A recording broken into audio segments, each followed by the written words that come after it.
नमस्कार दोस्तों, आप देख रहे हैं प्रधानमंत्री मोदी के संसदीय क्षेत्र बनारस में नगर निकाय चुनाव को लेकर मचे घमासान पर क्राउन टाइम्स की विशेष कवरेज। इस वक्त हमारे साथ हैं भारतीय जनता पार्टी से मेयर प्रत्याशी अशोक तिवारी।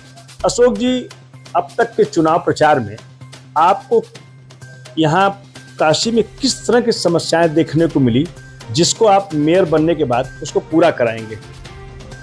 हम जहाँ भी गए अपने चुनाव प्रचार के दौरान, समस्याएं शहर में तो कोई ऐसा गली नहीं है जहाँ काम न हुआ हो, कोई ऐसा क्षेत्र नहीं है जहाँ काम न हुआ हो।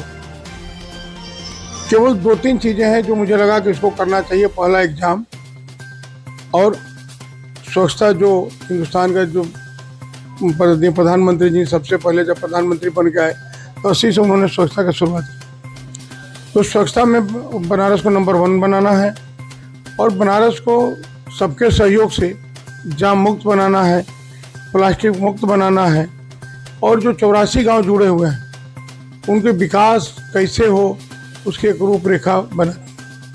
आपके जो विरोधी हैं जो चुनाव मैदान में हैं, उनका कहना है कि आप जो ट्रिपल इंजन की बात करते हैं, ट्रिपल इंजन की सरकार बनेगी तो हम इस शहर का विकास करें। उनका कहना है कि गलियां अभी वहाँ विकास नहीं हुआ है, सड़कें बजबजा रही हैं गलियों में, शहर के जो बाहरी इलाके जो जहाँ पे प्रधानमंत्री जी आते हैं, वीआईपी आते हैं, वो सड़कें चमक रही हैं, लेकिन गलियों की स्थिति भी काफ़ी बदतर है। इस बारे में आप क्या कहना चाहेंगे?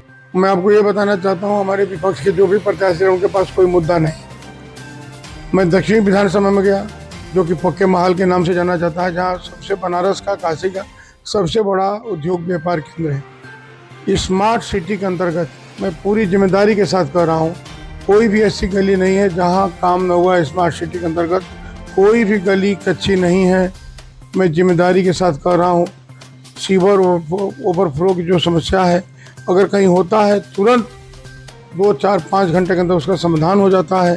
क्योंकि बनारस विश्व की सबसे पुराना शहर है, तो जो गली है वो तो गली है, उसको बना के बचा के मुझे रखना है, लेकिन एक नए बनारस का निर्माण भी करना है। आप स्मार्ट सिटी बनारस की बात करते हैं, जो स्मार्ट सिटी की पूरी कार्य योजना है उसमें कांग्रेस प्रत्याशी का ऐसा कहना है कि उसमें मेयर की कोई भागीदारी नहीं है।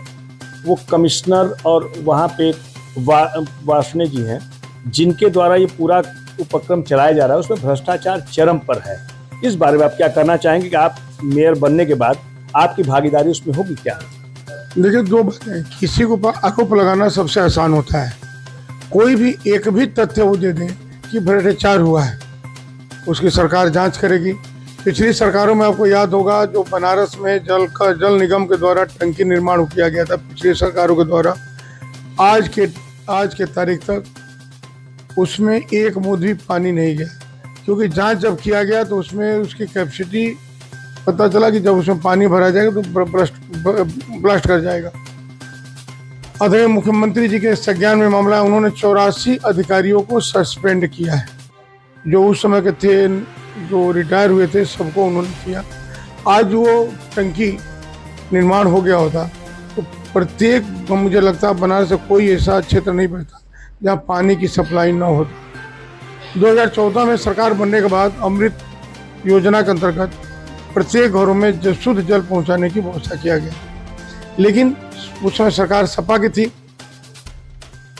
जो अमृत योजना का फंड आया वो यहाँ के समाजवादी पार्टी के नेता, उनके अधिकारी, उनके ठेकेदार मिल के उस योजना का ऐसा तहस नहस कर दिए कि आज तक किसी भी घर में अमृत जो योजना का पानी घर तक नहीं पहुँच पाया। 25 वर्षों से ऊपर भाजपा का मेयर बनारस में है, उसके बाद भी अगर आप शिकायत सपा पर डाल रहे हैं ये समस्या कि सपा ने ऐसा नहीं होने दिया, तो ये बात कुछ गले नहीं उतर रही है। इस पर आप क्या कहना चाहेंगे? 25 साल जो कह रहे हैं, 2014 के पहले उत्तर प्रदेश में दूसरी पार्टियों की सरकार थी, केंद्र में दूसरी पार्टी की सरकार थी। 2014 में आदरणीय प्रधानमंत्री जी जब यहाँ के सांसद प्रधानमंत्री हुए तब की कार्य योजना, और 2017 में जब आदरणीय योगी जी मुख्यमंत्री बने तब की योजना और आज तक योजना में देखिए शहर का विकास हुआ है कि नहीं हुआ। ये सही है कि नगर निगम में हमारा बहुमत था, लेकिन केंद्र और प्रदेश में 14 के पहले हमारी सरकार नहीं थी केंद्र से कोई ऐसा योजना नहीं आ रहा था जो कि स्तरीय स्तर पर उसको धरातल स्तर पर किया जाए। तो सदन में हमारा बहुमत था, लेकिन हमारे पास न फंड था, न अधिकार था, न प्रदेश की कोई योजना आती थी। तो उसके आधार पर जितनी क्षमता थी उतना हमारे नगर निगम के जो भारतीय जनता पार्टी के मिनी सदन में सरकार थी उन्होंने काम किया।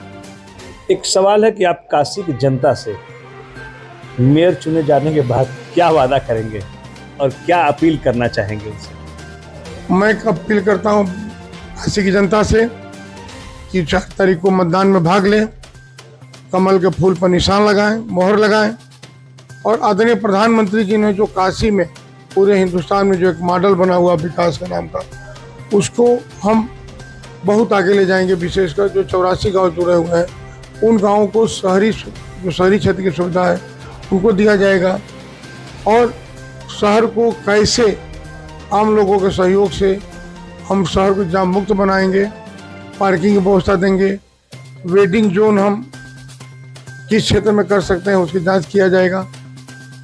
जो कब्जा नगर निगम की जमीनों पर अवैध कब्जा किया गया है उसको मुक्त कराया जाएगा।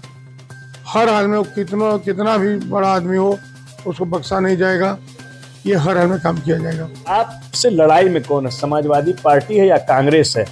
अब इस पर टिप्पणी मैं नहीं करना चाहता। जो भी समाजवादी पार्टी या कांग्रेस के जो प्रत्याशी हैं या पार्टी है, जब चुनाव आता है और प्रवासी पक्षी की तरह वो आते हैं और चुनाव बीतते बीतते फिर चले जाते हैं। हम भारतीय जनता पार्टी कार्यकर्ता 365 दिन आम जनता के बीच में रहते हैं, उनके सुख में दुख में हम उनके साथ रहते हैं। तो मुझे नहीं लगता है कि भारतीय जनता पार्टी हमारी लड़ाई किसी अन्य पार्टी से। क्लाउन टाइम से बातचीत करने के लिए आपका बहुत बहुत धन्यवाद। बहुत बहुत तीर अशोक तिवारी, जिन्होंने बताया कि अगर ये मेयर चुने जाएंगे तो स्मार्ट सिटी बनारस का चतुर्दिक विकास किया जाएगा। मैं केवल 2 चीज़ें बताना चाह रहा हूँ आपको कि केंद्र में भारतीय जनता पार्टी के आदरणीय प्रधानमंत्री जी का संसदीय क्षेत्र है और हमारे प्रधानमंत्री जी संसद हमारे भारत सरकार के प्रधानमंत्री जी हैं।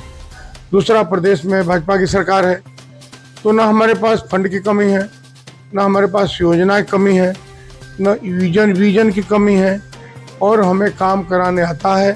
जब ट्रिपल इंजन की सरकार रहेगी तो जो भी केंद्र और प्रदेश की योजना आएंगी धरातल स्तर पर उसको हम लोग ले जाएंगे और बनारस के बहुमुखी विकास में एक बड़ा योगदान किया जाएगा। क्लाउन टाइम्स यूट्यूब चैनल की खबरों को आगे भी देखने के लिए चैनल को लाइक करें, सब्सक्राइब करें, बेल आइकन को प्रेस जरूर करें।